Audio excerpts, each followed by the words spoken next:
दोस्तों मार्केट में अगर बात करें ना तो 160 सीसी के अंदर में बहुत सारे ऑप्शन है। बट आप लोग बहुत सारे कंफ्यूज रहते हो कि यार कौन सी बाइक लेनी चाहिए कौन सी नहीं। बट इस सेगमेंट के अंदर में ना एक ऐसी बाइक है जो किंग है और सुपर डुपर रिलायबल और सालों से काफ़ी ज़्यादा नाम है उसका। जो बाइक है वो है अपाची 160 एंड ये बाइक बिल्कुल लेटेस्ट अपडेट के साथ में आई है। एंड जो लोगों ने बहुत टाइम से डिमांड लगा रखी थी ना कंपनी से कि इसके अंदर में यूएसडी आनी चाहिए, फाइनली अब यूएसडी इसके अंदर में आता है। और ये 2025 की टॉप एंड मॉडल है जिसको सिर्फ एक हफ्ते हुए हैं बट अच्छी खासी ये चल चुकी है। तो आज हम इस व्हीकल के बारे में बताएंगे कि अगर आप इस व्हीकल को लेना चाहते हो तो जो दूसरी 160 है उसके कंपैरिजन में क्या ये सही है या आपको वही वाली बाइकें चुननी चाहिए। तो विदाउट वेस्टिंग टाइम वीडियो को स्टार्ट करते हैं। So welcome back to the channel guys, this is Sameer Khan and you are watching moto world.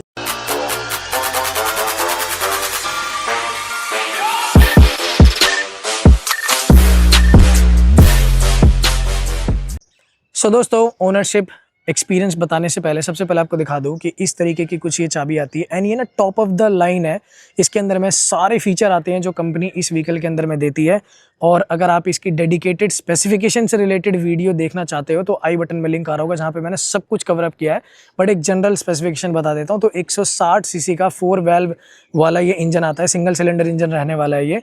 और इसके अंदर में जो आपको पावर आउटपुट मिलती है वो मिलती है 17.5 bhp with 14.7 newton metre torque. तो अब इस व्हीकल के बारे में जानते हैं और बुलाता हूं मैं इसके ओनर को। और जितनी भी आपकी क्वेरीज है ना, जितने भी आप क्वेश्चंस जानना चाहते हो सबको कवर करते हैं।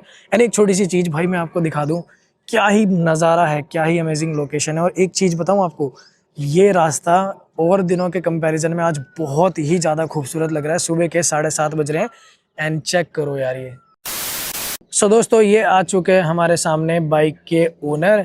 तो ये है मेरा कज़न भाई, बहुत ही पहली बार इतने इज्जत से मैंने इसको किसी जगह ढंग से बुलाया होगा। बट ठीक है, आपके सामने सारी कॉन्वर्सेशन करेंगे। तो साहिल, मुझे सबसे पहले ये बता, जब तू ये बाइक लेने गया तो कौन सी बाइक तूने कंसीडर करी थी और क्यों इसके ऊपर में तू गया? मैंने इससे पहले ना एक्सट्रीम 2 भी देखी थी और 4 भी देखी थी, जो इससे आई थिंक 10,000 रुपये सस्ती भी थी।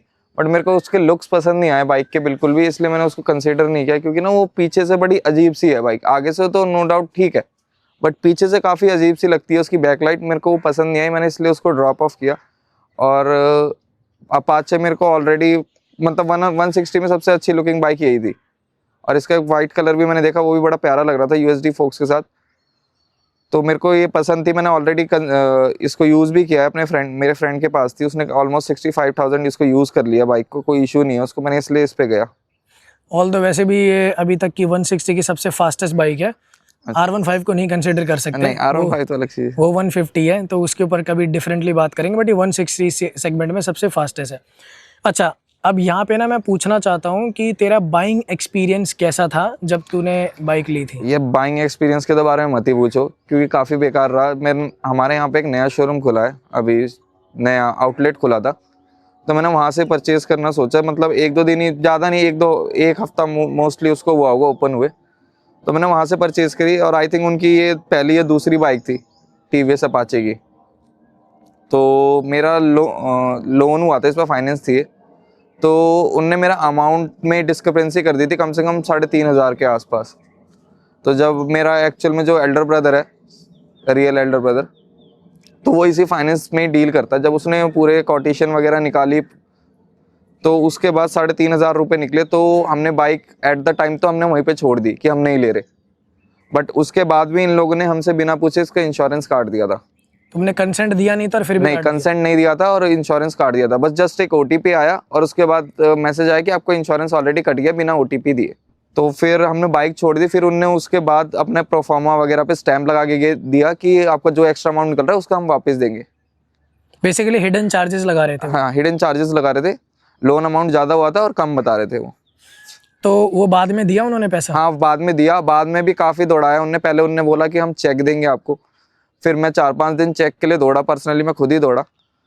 तो फिर 4-5 दिन बाद बोलते सर आपको चेक नहीं मिल पाएगा, आपको अपने बड़े भाई को भेजना पड़ेगा, उसको कैश दे पाएंगे। मेरा बड़ा भाई इतना फ्री रहता नहीं क्योंकि वो भी होंडाई में वर्क करता है। अच्छा, एक चीज़ मुझे जाननी है कि ये ना बिल्कुल एक लेटेस्ट कलर आया है, तो ये इजीली मिल गया, वेटिंग लगी थी या क्या प्रोसेस रहा? यार ये कलर ना मेरे को, मैंने कभी देखा भी नहीं था ये कलर, सच बताओ तो। मेरा व्हाइट देखा था, व्हाइट पे मेरे को थोड़ा मतलब अच्छा लग रहा था देखने में, बट हाँ स्क्रैचेस उस पे इजीली आते व्हाइट पे, तो मैंने व्हाइट ही देखने को सोचा। बट मैं जब गोडाउन में गया तो मैंने ये कलर देखा, इसमें 2 कलर्स खड़े थे, एक में वो डिस्काउंट दे रहा था क्योंकि टैंक पे स्क्रैच लगा हुआ था काफी मेजर, बट ये दूसरा कलर मेरे को मिल गया जो नॉन स्क्रैचेबल था और पूरा सब कुछ। बट ये बहुत प्यारा कलर है, नार्डो ग्रे, मतलब BMW का भी ऐसा ही कलर आता है नार्डो। नो डाउट, मैंने भी पहली बार ही देखा था जब तू लेके आ गया था रात हाँ रात में लेके आया था, रात में तो इतना जस्टिस नहीं कर रहा था कलर, बट दिन में बहुत प्यारा लगता है कलर। अब मुझे लगता है बहुत सारे लोग इसी को कंसिडर भी करेंगे, बट इसमें जो एक लाल अलॉय है वो थोड़ा सा हाँ वो थोड़ा सा लगता है कि लाल क्यों दे दिए।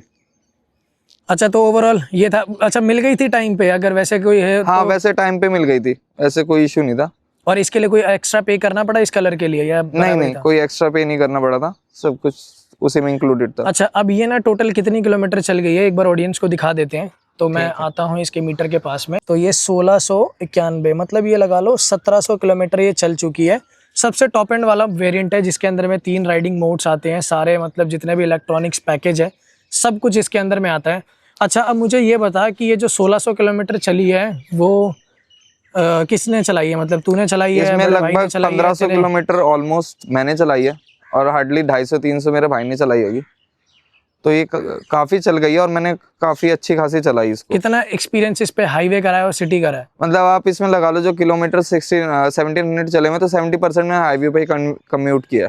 ऑफिस आना जाना ये सब? हाँ, तो मेरे ऑफिस के रूट में ही हाईवे पड़ते, तो मैं उसी पे ही कम्यूट करता। भाई मैं बता दूं कि इसने ऑफिस डेली रूटीन के लिए लिया ये व्हीकल।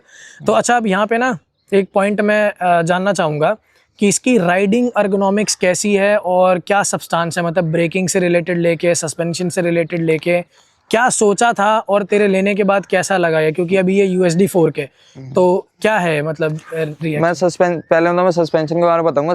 सस्पेंशन काफी स्टिफ है इसके, एक तो फ्रंट, मतलब काफी बाइक स्टेबल रहती है, कॉर्निंग वगैरह करने में मतलब काफी अच्छा कॉन्फिडेंस देता है USD। और ब्रेकिंग नो डाउट बहुत अच्छी है। मैं इससे पहले R15 यूज कर रहा था BS4 नॉन ABS, उससे तो मेरे को वे बेटर लगी, वो डराती थी ब्रेकिंग करने में।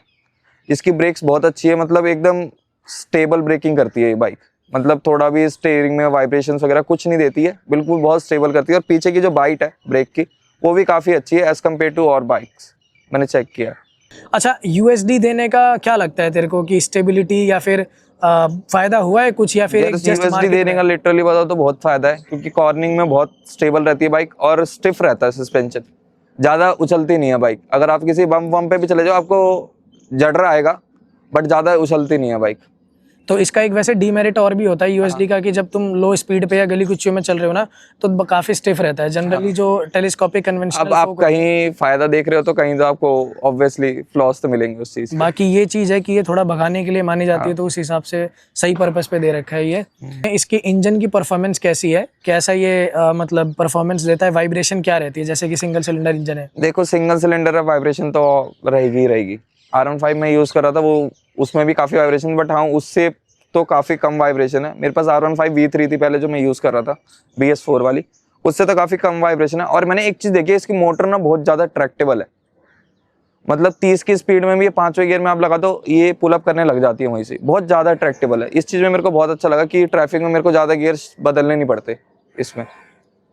और हीटिंग इशू का क्या रहता है? हीटिंग इशू इतना नहीं है, वैसे भी मतलब थोड़ा हीट करती है नो डाउट, बट हाँ इतना नहीं है कि आप झेल ना पाओ या कुछ ना कर पाओ, कि आपको फील हो कि ऑयल कूल्ड है, लिक्विड कूल्ड होनी चाहिए थी। अच्छा, इसकी जो सर्विस से पहले, हालांकि मैं सर्विस पे भी एक डेडिकेटेड पॉइंट आऊँगा, सर्विस से पहले इसके इंजन की परफॉर्मेंस कैसी थी, रिफाइनमेंट कैसी थी, और सर्विस के बाद का क्या? सर्विस से पहले मैं बताना चाहूँगा कि ना थोड़ी पावर घुटती थी इसकी, जब सर्विस हुई है तो पावर काफ़ी अच्छी निकल के आई है और एवरेज भी बढ़ी है। पहले ये समवेयर अराउंड 35 to 37 दे रही थी मेरे को, बट अब जैसे सर्विस होने के बाद मैंने फर्स्ट सर्विस करवाई तो अब 45 तक एवरेज आराम से इजीली थी। और स्मूथनेस में फ़र्क आया? हाँ स्मूथनेस में काफ़ी फ़र्क आया। और इन्हें मेरे को एक चीज़ और बताना चाहूँगा, मेरे को उसकी गियर शिफ्टिंग में इशू लगता था, बट हाँ सर्विस करने के बाद रेक्टिफाई हो गया, मैंने उनको बताया तो उन्होंने रेक्टिफाई कर दिया वो चीज़। क्लच एंगेज कैसा है, हार्ड है कि सॉफ्ट है? नहीं क्लच एंगेज काफ़ी अच्छा है, मतलब सॉफ्ट है। फॉल्स न्यूट्रल वगैरह लगता है कि गियर अटक गया एकदम से?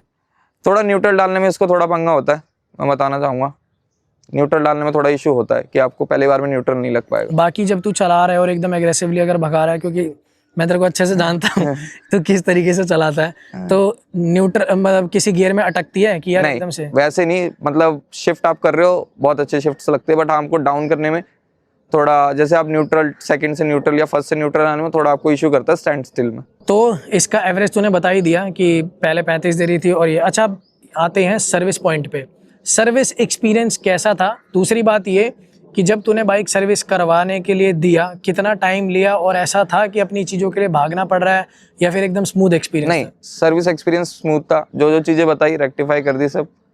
एक्चुअल में तो मैं बताऊंगा, मेरे बड़े भाई ने दी थी सर्विस के लिए बाइक, मैंने उसको ये चीज़ें बताई थी, उसने ही बोला नहीं सर्विस एक्सपीरियंस अच्छा है। बट हाँ, मैं एक चीज़ बताना चाहूँगा, टीवीएस की सर्विस कॉस्ट काफ़ी आई है। काफ़ी ज़्यादा है? हाँ, कितना इसका? मतलब यामाहा से आप कंपेयर कर सकते हो, यामाहा काफ़ी बड़ा ब्रांड है।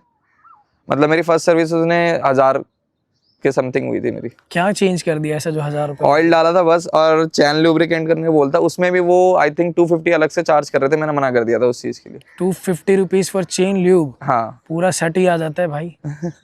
तो और सर्विस और ऑयल क्या डाला था इन्होंने, कुछ idea? Oil I think TVS का खुद का ऑयल था, उन्होंने खुद ही अपना ऑयल यूज़ किया था। तो सिर्फ यही था? वैसे इसके अंदर में कुछ होता भी नहीं है? नहीं, कुछ होता भी नहीं, आई थिंक इसमें ऑयल फिल्टर भी नहीं है। अच्छा, जैसे कि ना ये इंडियन ब्रांड है, अब यार देखो, वैसे तो मैं बहुत ही ज़्यादा प्रमोट करता हूँ इंडियन ब्रांड को, बट कहीं ना कहीं ये एक ओनरशिप का एक पार्ट है, तो मैं पूछता हूँ, क्या इसके अंदर में रैटलिंग नॉइज या फिर कोई फिट एंड फिनिश ऐसा कुछ रिलेटेड लगता है कि यार इशू है, या फिर ये ठीक? यार मैंने अभी 1700 किलोमीटर चलाई है बाइक, इसके पीछे वाले ना फुट पैक्स में से आवाज़ आ रही है, छन छन छन छन। तो ये सर्विस से पहले आ रही थी या? नहीं, सर्विस से पहले नहीं आ रही थी, बट ये अभी फुट पैक्स में से आवाज़ आने लगी है, जो उसकी वो नट रहते हैं वो रोटेट करने लग रहे हैं। जैसे मैं हाई आरपीएम पे स्ट्रेच करता हूँ बाइक को, तो वो छन छन छन आवाज़ करते हैं। और इधर आओ, मैं आपको एक चीज़ दिखाना चाहूँगा। ये बाइक ना मैंने जब ली थी तभी मेरे को ये दिख गया था, मैंने उसको बोला तो कहता भैया आप ये नेक्स्ट सर्विस में करा लेना। नेक्स्ट सर्विस में ही मैंने बोला तो उनने किया था, बट ये दोबारा बाहर आ गया। तो ये चीज़ एक बार मैं दिखा देता हूँ, इधर से ज़्यादा बेहतर तरीके से दिखेगा, और इधर भी दिखा देता हूँ। बाय द वे, ये बाइक कहीं गिरी है? तू ही बता दे। नहीं, अभी तक तो कहीं नहीं गिरी बाइक, तो कुछ भी नहीं गिरी। 1700 किलोमीटर है, और उसके बाद ये है थोड़ा सा फिट एंड फिनिश का है। तो क्या लगता है कि टीवीएस को इन सब चीज़ों पे काम करना हाँ, चाहिए? डेफिनेटली इन सब चीज़ों पे तो काम करना चाहिए।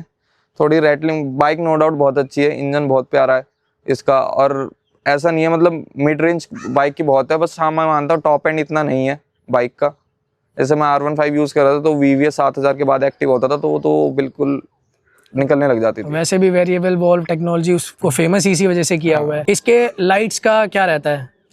लाइट्स का थ्रो तो आप, LED रिफ्लेक्टर है तो आप तो जानती है कैसा है, आप भी डोमिनार यूज़ कर रहे थे आपको भी ऑक्सिलरी लाइट लगानी पड़ी थी। लाइट का थ्रो बहुत पुअर है, हाई बीम तो ऐसा लगता है पेड़ पे चुड़ैल दिखा रहा है।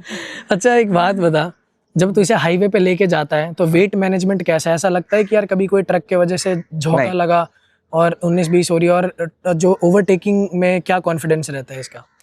ओवरटेकिंग में मैं बताना चाहूँगा, ओवरटेकिंग में मेरे को कोई इशू लगता नहीं है ऐसा सच, क्योंकि ये गियर डाउन करने की देरी है, बस ये निकलना चालू कर देती है फिर बाइक। मतलब ऐसा नहीं लगता कहीं पावर लैग कर रही है। मतलब दिल्ली में मैं कम्यूट करता हूँ, दिल्ली टू गुड़गांव NCR, उधोग विहार में जाता हूँ डेली, तो मेरे को कहीं पे भी ऐसा नहीं लगता कि पावर लैग कर रही है, मेरे को किसी ओवरटेक में, किसी पर्सन को ओवरटेक मारने में इशू हो रहा है। और वेट का तो मेरे को ऐसे ट्रक व्रक निकलते हैं जनरली, जब मैं शाम के टाइम में आता हूँ तो उस रोड पे मेनली ट्रक्स ही चलते हैं, तो मेरे को ऐसा कुछ नहीं लगा कि बाइक थोड़ी जो वो कर रही है, डिसबैलेंस हो रही है, या फिर कोई साइड से ट्रक निकल रहा था, ऐसा कुछ नहीं। वेट अच्छा है बाइक। और एरोडायनेमिकली कैसी, हाई स्पीड पे स्टेबल रहती है? यार आप अब ये नेकेड ऑल टुगेदर, मतलब हाँ एरोडायनेमिक्स तो ठीक है, बट हाँ विंड ब्लास्ट वगैरह काफ़ी लगता है। तो टायर्स की परफॉर्मेंस कैसी है? वैसे ट्यूबलेस टायर मिलता है MRF का? वैसे इसमें मैंने एक्सपेक्ट किया था कि TVS के टायर आएंगे, बट C8 दिए हुए इनने। सीएट दिए हैं? चलो हाँ। मैं भी यहाँ पे गलत है, MRF बोल दिया मैंने। नहीं, C8 दिए हुए हैं। मेरे को लगा TVS की बाइक है तो TVS टायर्स मिलेंगे, बट हाँ C8 दिए हुए हैं। टायर्स की परफॉर्मेंस एवरेज है, मतलब बाइक के हिसाब से मुझे नहीं लगता कि इतने अच्छे हैं। और पीछे का सेक्शन 130 है, तो आई वुड सजेस्ट कि 140 होना चाहिए था, तो थोड़ा ज़्यादा मज़ा आता बाइक में। और मेरे को ऐसा लगता है कि टायर एक ऐसा सेक्शन है ना जहाँ पे हर ब्रांड अपने पैसे बचाता है, डेफिनेटली बचाता है, क्योंकि वो एक सबसे बड़ा मेजर मतलब कॉस्ट कटिंग करता है यार, तो वो एक है। बट कैसा लगता है अभी, एक्सपीरियंस कैसा है? ऑल मतलब ठीक है, टायर्स गुड है, बट हाँ ऐसा नहीं कि बहुत अच्छे हों टायर्स। MRF वगैरह के टायर्स के थोड़ी अच्छी वो है रिव्यूज़ वगैरह, ये सीट दिया, सीट पे मेरे को इतना भरोसा होता नहीं है जनरली, खुद का एक्सपीरियंस रहा है मेरा कार में, तो मेरे को इतना भरोसा है नहीं सीट पे। अच्छा, अब अगर किसी को ये व्हीकल लेनी है तो तू क्या रेकमेंड करता है कि 160 सीसी के अंदर में, जैसे एन 160 भी आती है और एक्सट्रीम 160 भी आती है, ये भी 160 ही है, भाई होंडा की भी आती है 160 का ही। जी, मैं एक ना पल्सर के बारे में एक बात बताना चाहूँगा। मैं 135 ओन करता था, उस बाइक का मैंने 2 बार इंजन खुलवा दिया, वो आज तक ठीक नहीं हो पाई, वो हमेशा आरपीएम पकड़ ली थी। मैंने पल्सर मैंने देखने भी नहीं गया, पल्सर बहुत लोगों ने सजेस्ट किया कि N160 ले ले, N160 ले ले, बट मैंने बिल्कुल सजेस्ट नहीं किया, क्योंकि यार एक बार बंदे के साथ एक्सपीरियंस हो जाता ना, तो वो उस पूरे सेगमेंट से ही उठ जाता है फिर वो।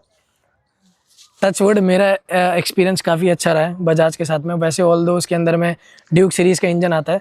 अच्छा, एक्सट्रीम का क्या रहा, चलाई है वैसे इसके बाद से? मैंने एक्सट्रीम ट्राई नहीं करी, बट एक्सट्रीम का मेरे को लुक्स देख के मैंने कहा कि नहीं यार। मैंने XMR देखी थी, बट XMR मेरे को दिल्ली कम्यूट करने के लिए ना, मेरे को मेनली देखो मैं सच बताऊँ तो मेरे को एवरेज देखनी थी बाइक की, और वो 210 सीसी थी और वो 35 kmpl के अराउंड शोरूम वाले बोल रहे थे, तो मेरे को लग रहा था 33 या 32 भी दे सकती है वो बाइक, तो मैंने इस वजह से उसको सिर्फ ड्रॉप किया, नहीं तो मेरा XMR लेने का पूरा मन था।